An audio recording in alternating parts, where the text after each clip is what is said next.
কদিন আগে পুড়ে যাওয়া মানে পুড়িয়ে দেয়া বাংলাদেশের শীর্ষ দুই গণমাধ্যমের একটি ডেইলি স্টার আজকে একটা ভয়ঙ্কর প্রতিবেদন প্রকাশ করেছে। সেই প্রতিবেদনে বর্তমান সরকারকে কাঠগড়ায় দাঁড় করিয়েছে। যে ডেইলি স্টার এই সরকারের পক্ষের সংবাদপত্র হিসেবেই আমরা জানি, যে ডেইলি স্টারের সম্পাদক মাহফুজ আনাম খোলা কলাম লিখেছিলেন প্রফেসর ইউনূসের উদ্দেশ্যে যে প্লিজ আপনি যাবেন না, আপনি থেকে যান। অর্থাৎ প্রফেসর ইউনূসের যখন পদত্যাগের গুঞ্জন উঠেছিল তখন এই কলামটা তিনি লিখেছিলেন, অনুনয় বিনয় করেছিলেন প্রফেসর ইউনূস যদি চলে যান তাহলে বাংলাদেশের অনেক বড় সর্বনাশ হয়ে যাবে। সেই ডেইলি স্টার যখন পুড়ে গেল তখন মাহফুজ আনামকে নিয়ে অনেককে ট্রল করতে দেখেছি এবং তার ওই কলামকে নিয়েও ট্রল করতে দেখেছিলাম। সেই ডেইলি স্টার অবশেষে একটা ব্যাপার বোধহয় টের পেয়েছে, সেটা হচ্ছে সরকার তড়িঘড়ি করে তার মেয়াদের একেবারে শেষ সময়ে এসে এত বড় বড় সিদ্ধান্ত কিংবা চুক্তি করছে যেটা পরবর্তী নির্বাচিত সরকারের জন্য মহা বিপজ্জনক হতে পারে। কিংবা এমনও হতে পারে সরকার পরিকল্পিতভাবে এই কাজগুলো করছে যেন পরবর্তী সরকারের 5 বছরে আদতে হাত পা বাঁধা থাকে, তাদের কিচ্ছু করার না থাকে, তারা যেন বিপদে পড়ে যায় এবং এই বর্তমান সরকারের রেখে যাওয়া বিভিন্ন চুক্তি, বিভিন্ন বড় বড় সিদ্ধান্ত ওগুলো বাস্তবায়ন করতে যেন বাধ্য হয়। অর্থাৎ এই সরকার একটা পরিকল্পনা তৈরি করেছে যে আগামী সরকারকে, পরবর্তী সরকারকে 5 বছরের জন্য বাধ্য করতে হবে বড় বড় কিছু কাজে। সেটা কি নৈতিক হচ্ছে? সেটা কি একটা সরকার করতে পারে? কিংবা যত বড় বড় ঘটনাই তারা তৈরি করুক না কেন, পরবর্তী সরকারের জন্য সেটা যত কঠিনই হোক না কেন, পরবর্তী সরকার কি সেগুলো রাখবে নাকি সেগুলো বাতিল করবে? আর সেগুলো বাতিল করতে গেলে বিপদে পড়বে কে? সরকার নাকি পুরো দেশটাই? অর্থাৎ পুরো দেশটাকে নিয়ে এক ধরনের জোয়া খেলা শুরু হয়েছে। যদি আপনি ডেইলি স্টারের এই প্রতিবেদনটা পড়েন সেটা মনে হতেই পারে। চলুন ডেইলি স্টার কি বলছে, সরকার শেষ সময়ে এসে বিশাল বিশাল সিদ্ধান্ত কেন নিচ্ছে, যে সিদ্ধান্তের 1%ও তাদের মেয়াদে করা সম্ভব নয়। থাকবেন পলিটিক্স টিভির নিয়মিত আয়োজনে।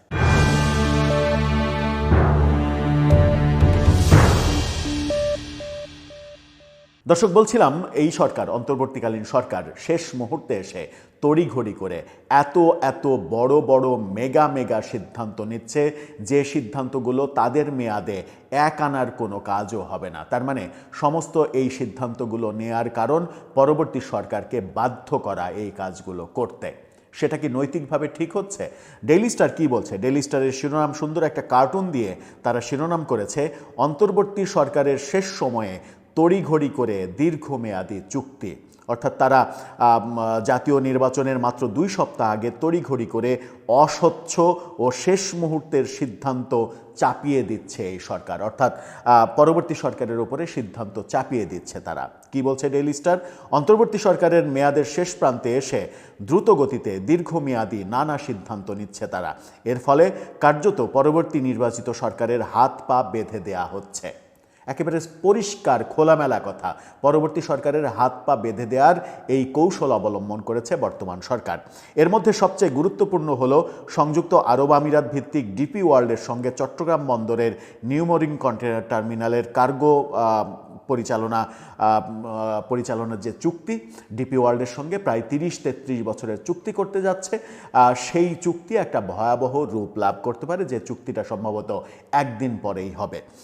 এর আগে গত নভেম্বরে $550 মিলিয়ন লালদিয়া কন্টেনার টার্মিনাল নির্মাণ ও পরিচালনার জন্য ডেনমার্ক এপিএম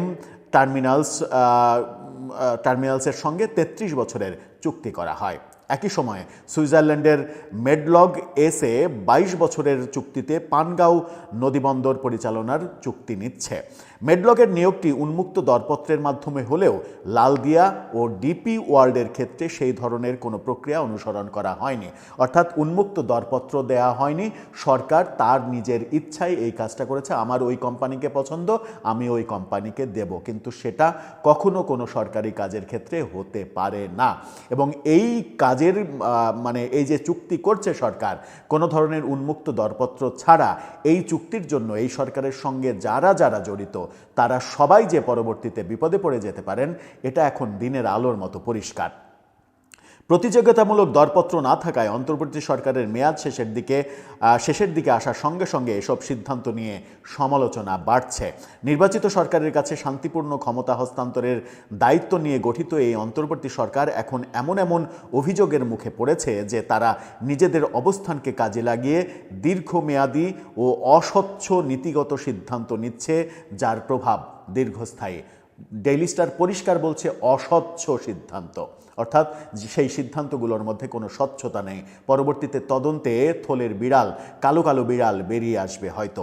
বন্দর সংক্রান্ত চুক্তির পাশাপাশি সরকার বিমান বাংলাদেশ এয়ারলাইন্সের জন্য 14টি বোয়িং বিমান কেনার বড় একটি ক্রয় প্রক্রিয়া দ্রুত এগিয়ে নিচ্ছে এবং 118 জন ঊর্ধ্বতন আমলাকে পদোন্নতি দিচ্ছে। একই সঙ্গে রাষ্ট্রনিযুক্ত একটি কমিশন সরকারি কর্মচারীদের বেতন সর্বোচ্চ 142% পর্যন্ত বাড়িয়ে দেওয়ার যে সিদ্ধান্ত, সেই সিদ্ধান্ত অর্থনীতির ওপরে ভয়ঙ্কর একটা প্রভাব ফেলবে। তারা সিদ্ধান্ত নিয়েছে প্রায় 150% বেতন বাড়ানোর, অর্থাৎ 100 টাকা বেতন 250 টাকা হবে।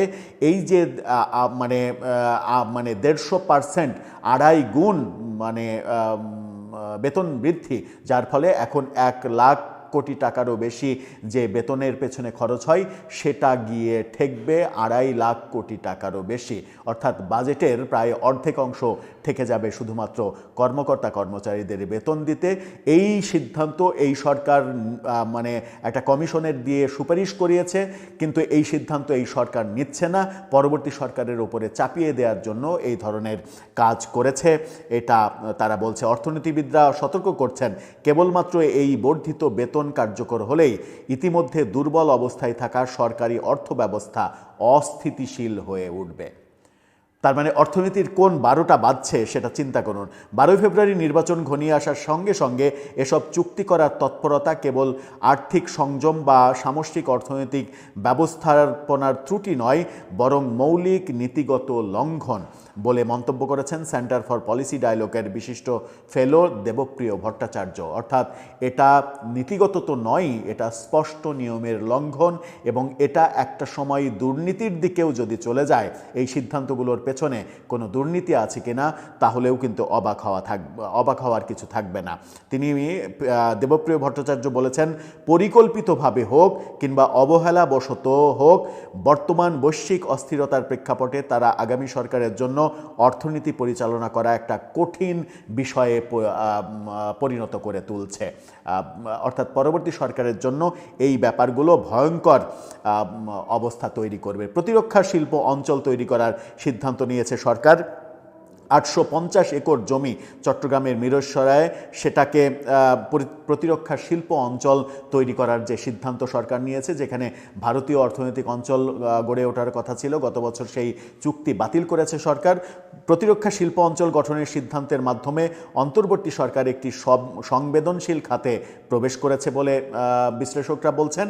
প্রতিরক্ষা উৎপাদন নীতি জাতীয় নিরাপত্তা ও বৈদেশিক সম্পর্ক ও দীর্ঘমেয়াদী শিল্প পরিকল্পনার সঙ্গে গভীরভাবে যুক্ত, অথচ এর কোনোটাই আমলে নেওয়া হয়নি। বেতন বৃদ্ধির প্রভাব, যেটা বললাম যে এই বেতন বৃদ্ধির প্রভাবই অর্থনীতিতে একটা বড় সমস্যার সৃষ্টি করবে।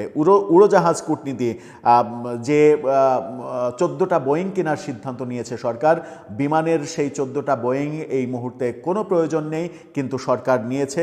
এটা একটা বড় ধরনের সমস্যা ক্রিয়েট করবে পরবর্তী সরকারের ওপরে, সেটাও ডেইলি স্টার বলছে। রিক্রুটিং এজেন্সির লাইসেন্স, প্রবাসী কল্যাণ মন্ত্রণালয় 252টি নতুন এজেন্সিকে লাইসেন্স দিয়েছে, ফলে এখন 2646টি লাইসেন্স রয়েছে, যা দক্ষিণ এশিয়ায় সর্বোচ্চ। দক্ষিণ এশিয়ার কোনো দেশে এত প্রতিষ্ঠানের লাইসেন্স নেই, যেটা এই সরকার করে গেছে, এবং এই সরকার বলছে তাতে করে সিন্ডিকেট ভাঙবে। কিন্তু কি হবে এই যে 252টি নতুন এজেন্সিকে সরকার তড়িঘড়ি করে কোনো ধরনের সময় না নিয়ে যে লাইসেন্স দিয়ে দিল, এটাও একটা বড় সমস্যার সৃষ্টি করবে, সেটাও ডেইলি স্টার বলছে। নির্বাচনের প্রাক্কালে ব্যয়ের উল্লম্ফন, যখন নির্বাচন এগিয়ে আসছে তখন ব্যয় সংকোচন নীতির কথা বলা এই সরকার প্রতিটা ক্ষেত্রে ব্যয়ের মানে সীমা পরিসীমা পার করেছে, ব্যয়ের উল্লঙ্ঘন দেখা যাচ্ছে।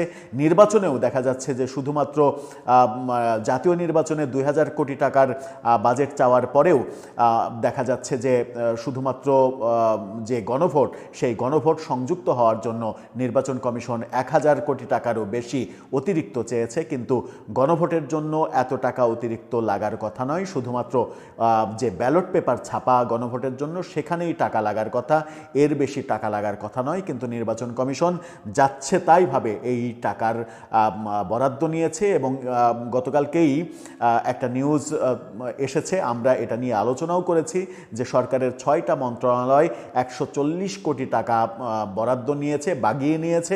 যেখানে আমরা দেখেছি সংস্কৃতি মন্ত্রণালয় তারা 46 কোটি টাকা নিয়েছে।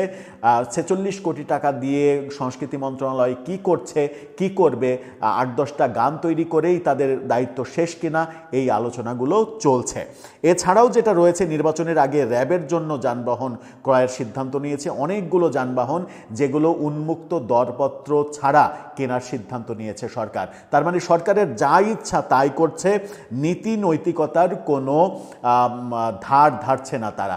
উন্মুক্ত দরপত্র ছাড়া সরকারি জিনিসপত্র ক্রয়ের এই নীতি যদি তারা অবলম্বন করে তাহলে বিগত সরকারকে দুর্নীতিপরায়ণ, দুর্নীতিগ্রস্ত সরকার বলার আদৌ অধিকার থাকে কিনা সেই প্রশ্ন অনেকে করছেন। 2026-27 অর্থ বছরের সামাজিক নিরাপত্তা পরিকল্পনা নিয়েও কথা বলছে ডেইলি স্টার। তারা কথা বলছে পদোন্নতির তাড়া, অর্থাৎ তড়িঘড়ি করে সরকার বহু পদে সম্প্রতি সর্বশেষ যে 118 জন যুগ্ম সচিবকে অতিরিক্ত সচিব করছে, অর্থাৎ সরকার তার পছন্দের লোকজনকে খুবই দ্রুত পদোন্নতি দিয়ে বড় বড় জায়গায় দিচ্ছে, যেটা পরবর্তীতে প্রশাসনিক কাঠামোতে একটা বড় সমস্যার সৃষ্টি করবে। অর্থাৎ ডেইলি স্টার বলতে চাচ্ছে যে এই সরকার শেষ মুহূর্তে, সরকারের মেয়াদ আছে আর মাত্র 15 দিনও না, অর্থাৎ 12 দিন, একদিন 13 দিন, নির্বাচনের পরের দিন যদি ধরি 14 দিন মেয়াদ রয়েছে, অর্থাৎ পুরোপুরি 2 সপ্তাহ মেয়াদ রয়েছে যে সরকারটার। সেই সরকার শেষ মুহূর্তে এসে যত বড় বড় সিদ্ধান্ত নিয়ে ফেলেছে এবং আগামী কয়েকদিনের মধ্যে আরও কিছু সিদ্ধান্ত নিতে চলেছে, সেটা যে পরবর্তী সরকারকে এক ধরনের বাধ্য করা, যে হাত পা বেঁধে ছেড়ে দেয়া একটা সাগরের মধ্যে, যে তোমার ওই সাঁতার কাটার দরকার নেই, তুমি ওই হাত পা বেঁধে একটা কিছুর উপরে তোমাকে ছেড়ে দেয়া হয়েছে, ওইভাবেই তুমি থাকো। অর্থাৎ যেভাবে এই সরকার প্রক্রিয়া করে যাচ্ছে সেইভাবেই পরবর্তী সরকারকে 5 বছর চলতে হবে, এরকম একটা বন্দোবস্ত করা হচ্ছে। তাহলে এটাই কি নতুন রাজনৈতিক বন্দোবস্ত? দর্শক, আপনার কি মনে হয়? ভয়ঙ্কর যে রিপোর্ট ডেইলি স্টার তুলে আনলো, এই বাস্তবতাকে আপনি কিভাবে সংজ্ঞায়িত করবেন? আপনার মন্তব্য জানিয়ে লিখতে পারেন আমাদের কমেন্ট বক্সে।